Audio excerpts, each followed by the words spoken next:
Matar a un ruiseñor. To Kill a Mockingbird, capítulo 2. Dill nos dejó en septiembre para regresar a Meridian. Le acompañamos al autobús de las 5 y sin él me sentí desdichada, hasta que pensé que transcurrida una semana empezaría a ir a la escuela.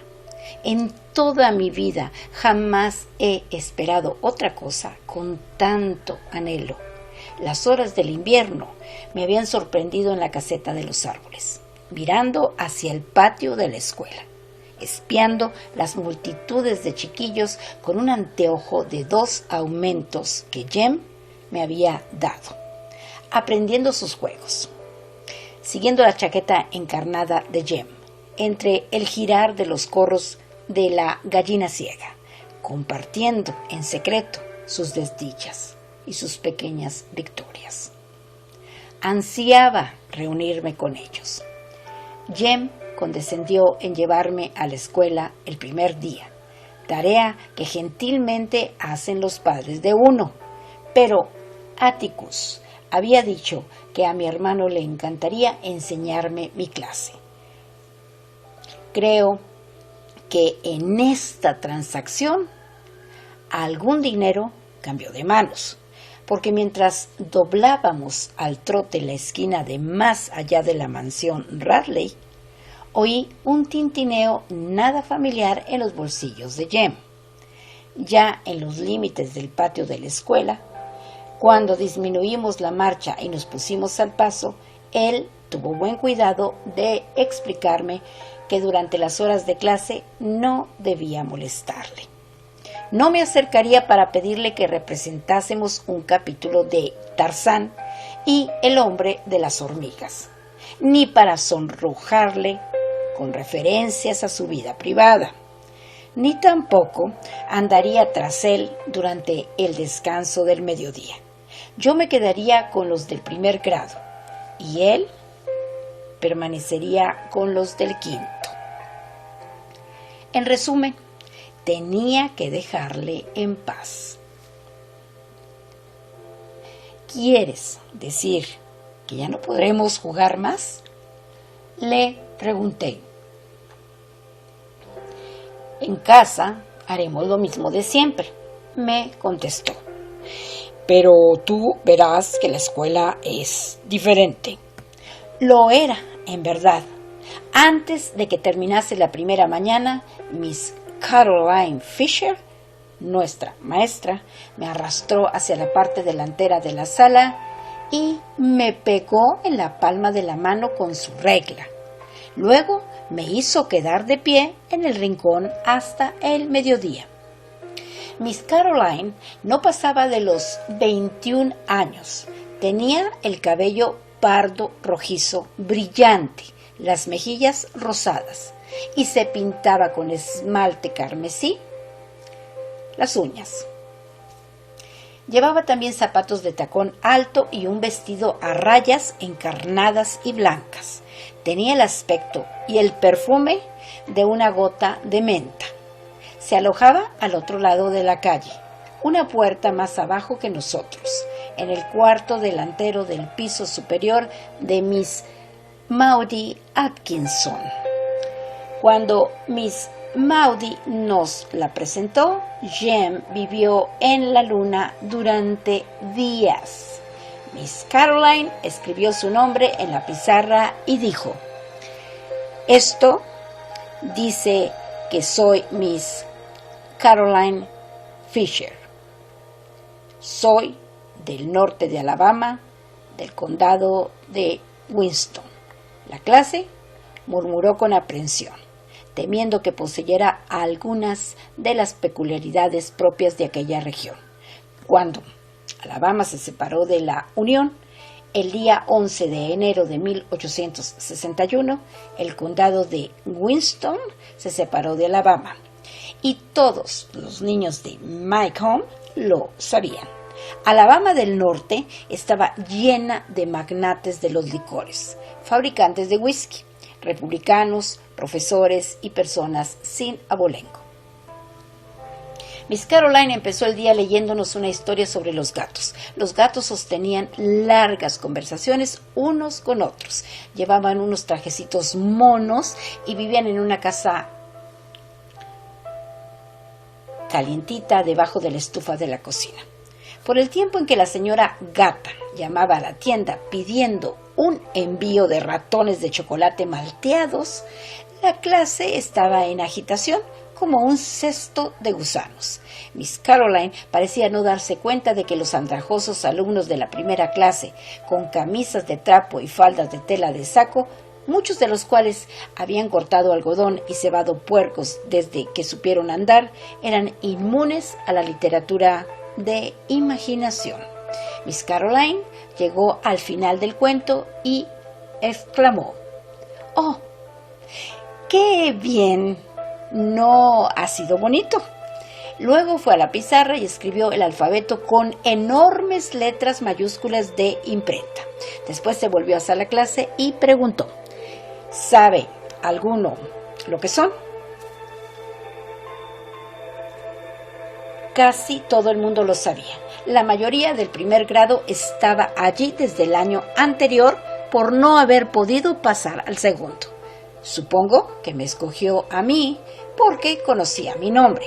Mientras yo leía el alfabeto, una leve arruga apareció entre sus cejas y después de haberme hecho leer gran parte de mis primeras lecturas y los datos del mercado de bolsa del Da Mobile Register en voz alta, descubrió que yo era letrada y me miró con algo más que un leve desagrado. Miss Caroline me pidió que le dijese a mi padre que no me enseñase nada más, pues ello podía ser incompatible con las clases. «¿Enseñarme?», exclamé sorprendida. «Mi padre no me ha enseñado nada, Miss Caroline. Atticus no tiene tiempo para enseñarme nada. ¡Caramba! Por la noche está tan cansado que no hace otra cosa que sentarse en la sala y leer». «Si no te enseñó él, ¿quién ha sido?», preguntó Miss Caroline de buen talante. «Alguno habrá sido. Tú no naciste leyendo The Mobile Register».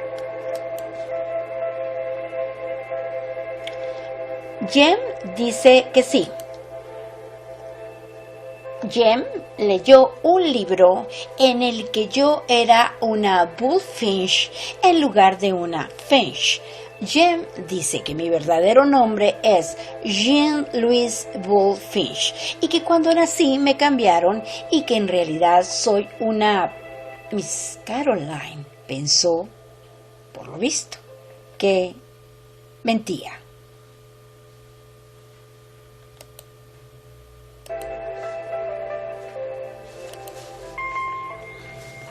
«No nos dejemos arrastrar por la imaginación, querida mía», dijo.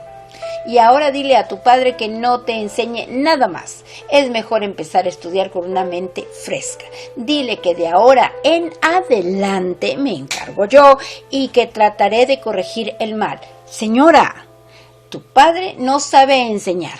Ahora puedes sentarte», murmuré que lo sentía y me retiré meditando mi crimen.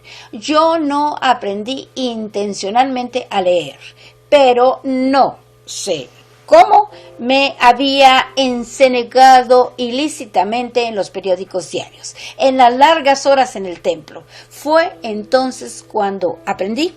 No podía recordar una época en que no supiera leer los himnos. Ahora que me veía obligada a pensar en ello, el leer era cosa que sabía, naturalmente, lo mismo que el abrocharme las posaderas de mi pelele sin mirar atrás o el terminar haciendo 2 lazos con una maraña de cordones de zapato. No podía recordar cuando las líneas de encima del dedo en movimiento de Atticus se separaron en palabras. Solo sabía que las contemplé todas las veladas que recordaba, escuchando las noticias del día, los proyectos que había que elevar a leyes, los diarios de Lorenzo Dow, todo lo que Atticus estuviera leyendo cuando yo trepaba a su regazo cada noche, hasta que temí perderlo. Jamás me embelesó el leer. A uno no le embelesa el respirar. Comprendí que había disgustado a Miss Caroline, de modo que dejé la cosa como estaba y me puse a mirar por la ventana hasta el descanso, en cuyo momento Jem me sacó de la nidada de alumnos del primer grado en el patio de la escuela. Jem me preguntó qué tal me desenvolvía. Yo se lo expliqué. Si no tuviera que quedarme, me marcharía. Jem, esa maldita señorita, dice que Atticus me ha enseñado a leer y que debe dejar de enseñarme. No te apures, Scout, me reconfortó él. Nuestro maestro dice que Miss Caroline está introduciendo una nueva manera de enseñar. La aprendió en la universidad. Pronto la adoptarán todos los grados. Según este estilo, uno no ha de aprender mucho de los libros. Es como, por ejemplo, si quieres saber cosas de las vacas, vas y ordeñas una. ¿Comprendes? Sí, Jem, pero yo no quiero estudiar vacas. ¿Yo? Claro que sí. Uno ha de saber de las vacas. Forman una gran parte de la vida del condado de Maycomb. Me contenté preguntándole si había perdido la cabeza. Solo trato de explicarte la nueva forma que han implantado para enseñar el primer grado. Tosuda. Es el sistema decimal de Dewey. Como no había discutido nunca las sentencias de Jem, no vi motivo para empezar ahora. El sistema decimal de Dewey consistía en parte en que Miss Caroline nos presentara cartulinas en las que había impresas palabras el, gato, ratón, hombre y tú. No parecía que esperase ningún comentario por nuestra parte, y la clase recibía aquellas revelaciones impresionistas en silencio. Yo me aburría, por lo cual empecé una carta a Deal. Miss Caroline me sorprendió escribiendo y me ordenó que dijese a mi padre que dejara de enseñarme. Además, dijo, en el primer grado no escribimos, hacemos letra de imprenta. No aprenderás a escribir hasta que estés en el tercer grado. De esto tenía la culpa Calpurnia. Ello me libraba de volverla loca los días lluviosos, supongo. Me ordenaba escribir el alfabeto en la parte de arriba de una tablilla y copiar luego un capítulo de la Biblia debajo. Si reproducía su caligrafía satisfactoriamente, me recompensaba con un sándwich de pan, manteca y azúcar. La pedagogía de Calpurnia estaba libre de sentimentalismos. Raras veces la dejaba complacida y raras veces me premiaba. Los que van a almorzar a casa que levanten la mano, pidió Miss Caroline, e interrumpió mi nuevo resentimiento contra Calpurnia. Los chiquillos de la población la levantaron y ella nos recorrió con la mirada. Los que traigan el almuerzo, que lo pongan encima de la mesa. Fiambreras aparecieron por arte de encantamiento y en el techo bailotearon reflejos metálicos. Miss Caroline iba de un extremo a otro de las hileras, mirando y hurgando los recipientes del almuerzo, asintiendo con la cabeza si su contenido le gustaba, arrugando un poco el ceño ante otros. Se paró en la mesa de Walter Cunningham. ¿Dónde está el tuyo?, le preguntó. La cara de Walter Cunningham pregonaba a todos los del primer grado que tenía lombrices. Su falta de zapatos nos explicaba además cómo las había cogido. Las lombrices se cogían andando descalzo por los corrales y los revolcaderos de los cerdos. Si Walter hubiese tenido zapatos, los habría llevado el primer día de clase y luego los hubiera dejado hasta mitad del invierno. Llevaba, eso sí, una camisa limpia y un mono pulcramente remendado. ¿Has olvidado el almuerzo esta mañana?, preguntó Miss Caroline. Walter fijó la mirada al frente. Vi que en su flaca mandíbula resaltaba de pronto el bulto de un músculo. ¿Lo has olvidado esta mañana?, insistió Miss Caroline. La mandíbula de Walter se movió otra vez. Sí, señora, murmuró por fin. Miss Caroline fue a su mesa y abrió el monedero. Aquí tienes $0.25, le dijo a Walter. Hoy vete a comer a la población. Mañana podrás devolvérmelo. Walter movió la cabeza negativamente. No, gracias, señora. Tartajeó en voz baja. La impaciencia se acentuaba en la voz de Miss Caroline. Vamos, Walter, cógelo. Walter meneó la cabeza de nuevo. Cuando la meneaba por tercera vez, alguien susurró. Ve y cuéntaselo, Scout. Yo me volví y vi a la mayor parte de los muchachos de la ciudad y a toda la delegación del autobús mirándome. Miss Caroline y yo habíamos conferenciado ya 2 veces y los otros me miraban con la inocente certidumbre de que la familiaridad trae consigo la comprensión.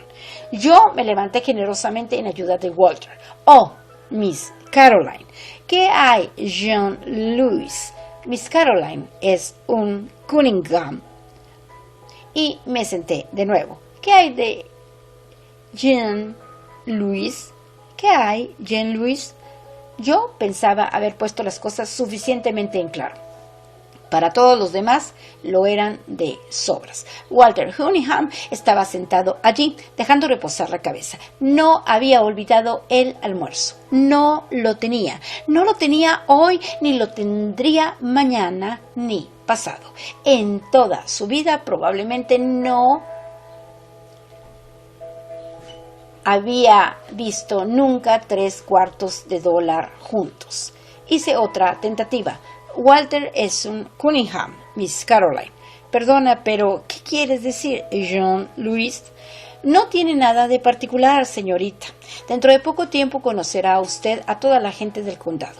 Los Cunningham jamás cogen nada que no puedan devolver, ni que sean sellos. Jamás toman nada de nadie. Se arreglan con lo que tienen. No tienen mucho, pero pasan con ello.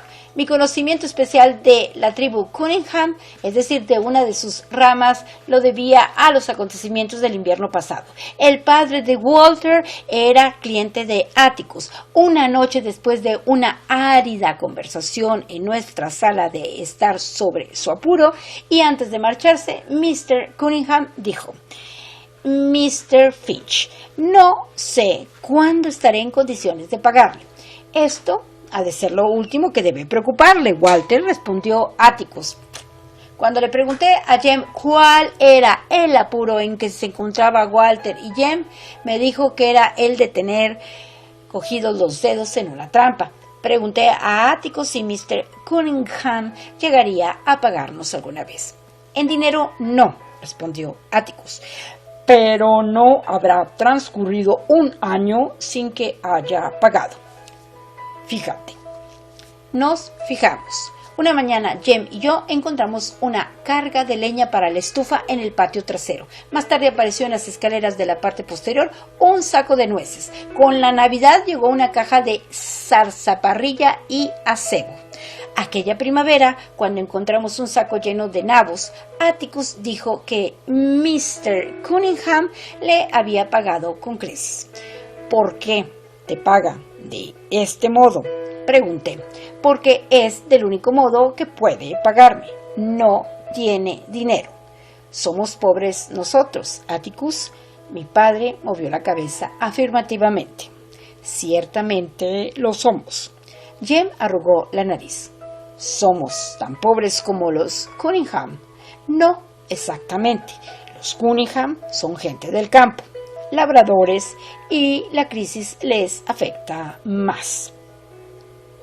Atticus decía que los hombres de profesiones liberales eran pobres porque lo eran los campesinos. Como el condado de Maycomb era un terreno agrícola, las monedas de 5 y de 10 centavos llegaban con mucha dificultad a los bolsillos de médicos, dentistas y abogados. La amortización era solamente uno de los males que sufría Mr. Cunningham. Los acres no vinculados los tenía hipotecados hasta el tope, y el poco dinero que reunía se lo llevaban los intereses. Si la lengua no se le iba por mal camino, Mr. Cunningham podría conseguir un empleo del gobierno, pero sus campos irían a la ruina si los abandonaba, y él prefería pasar hambre para conservar los campos y votar de acuerdo con su parecer. Atticus decía que Mr. Cunningham venía de una casta de hombres testarudos. Como los Cunningham no tenían dinero para pagar a un abogado, nos pagaban con lo que podían. «¿No sabías que el Dr. Reynolds trabaja en las mismas condiciones?», decía Atticus. «A ciertas personas les cobra una medida de patatas por ayudar a un niño a venir al mundo». «Mrs. Scout, si me prestas atención, te explicaré lo que es una vinculación. A veces las definiciones de Jem resultan bastante exactas». Si hubiese podido explicar tantas cosas a Miss Caroline, me hubiera ahorrado algunas molestias y Miss Caroline la mortificación subsiguiente, pero no entraba en mis posibilidades el explicar las cosas tan bien como Atticus, de modo que dije: «Le está llenando de vergüenza, Miss Caroline.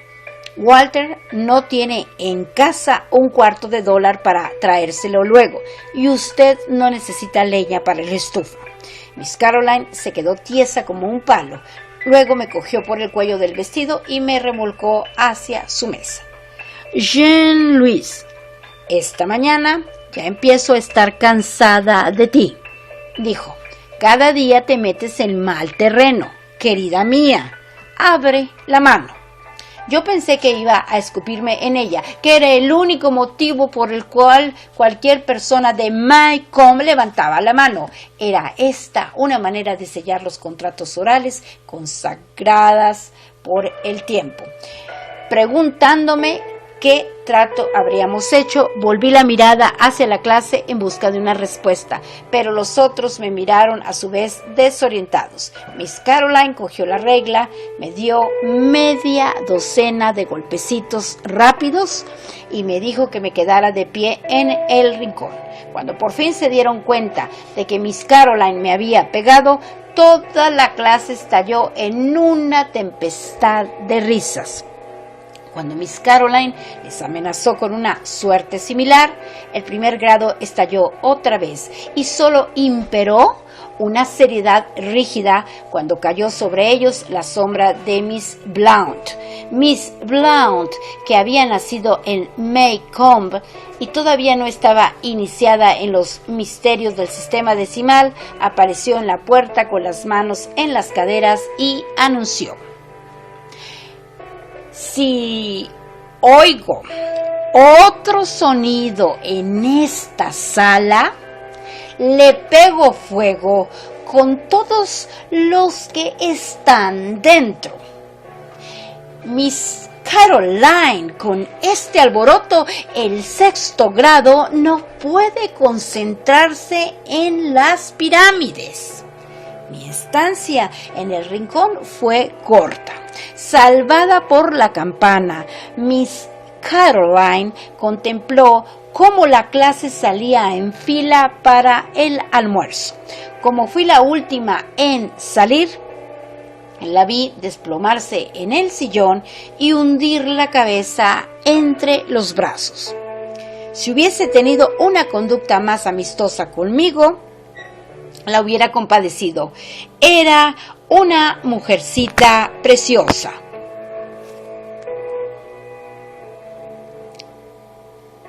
Aquí termina el capítulo segundo, es decir, el capítulo número 2 del libro que se titula Matar a un ruiseñor. Son las 7 de la mañana con 36 minutos, faltan solo 24 minutos para que sean las 8 de la mañana. Y hoy es un lindo día sábado, 14 de mayo del año 2022.